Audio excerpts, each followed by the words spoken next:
Good morning, David Blaustein. Those are all true. Hello, McGraw. Hello, Kelly. Hello, David. Big movie weekend, right?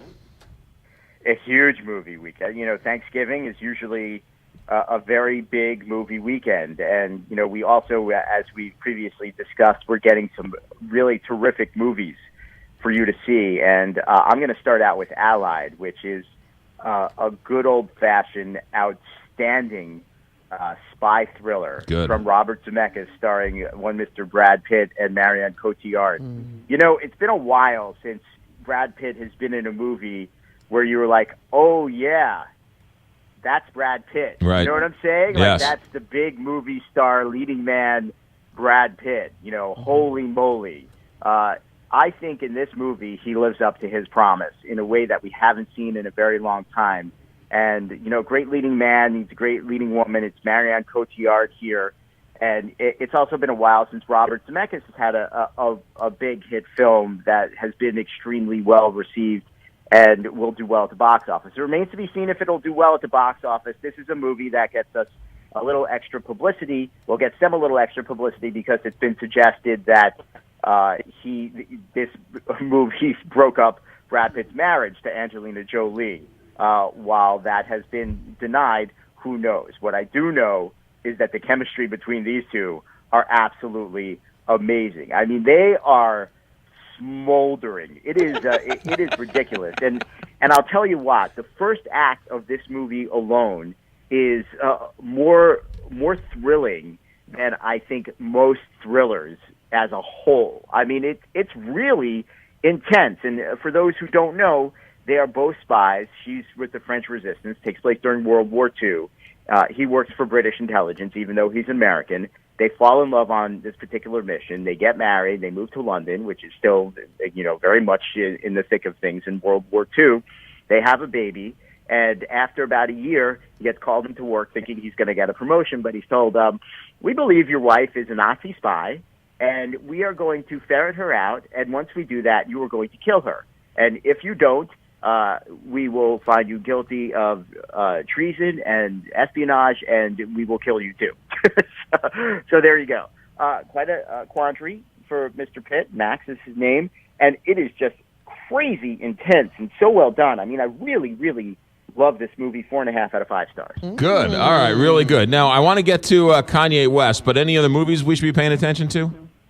You probably want to pay attention to Moana, which is Disney's offering one of their big movies this year. The Rock is the main voice in this movie. He plays a demigod named Maui. This is a terrific film. This is where I say Disney's the parent company of ABC News. I work for ABC News. If I had a choice, I like Trolls a little better.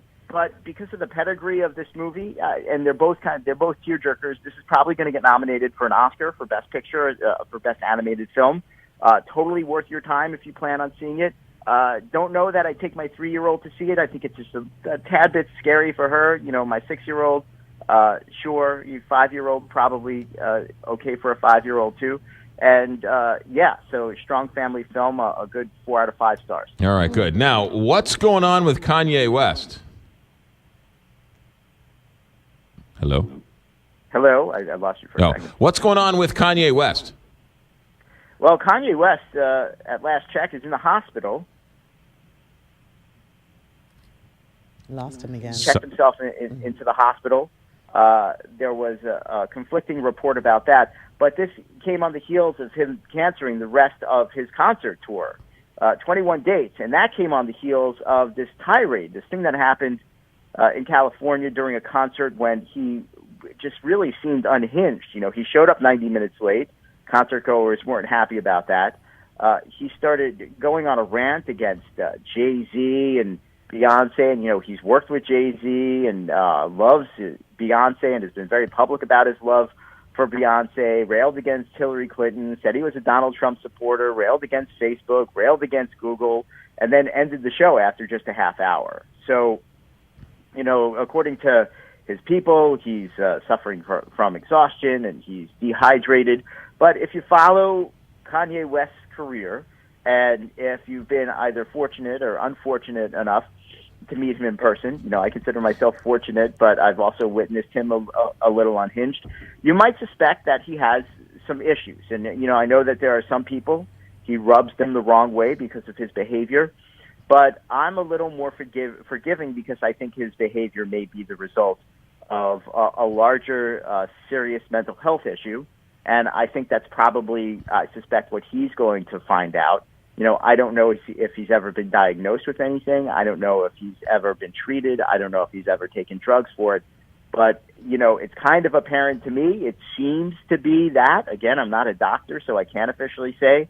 All I know is I've had a lot of experience, and I've been around a lot of people who have similar issues. Just none of them are super rich and super famous and have to worry about being in the spotlight. So we'll see how that plays out. I just hope that he gets himself healthy. That's David Blaustein. David, have a good Thanksgiving. Thanks for checking in. You too, guys. Take Bye, care. David. Bye. 727, Big 550, KTRS. If we all go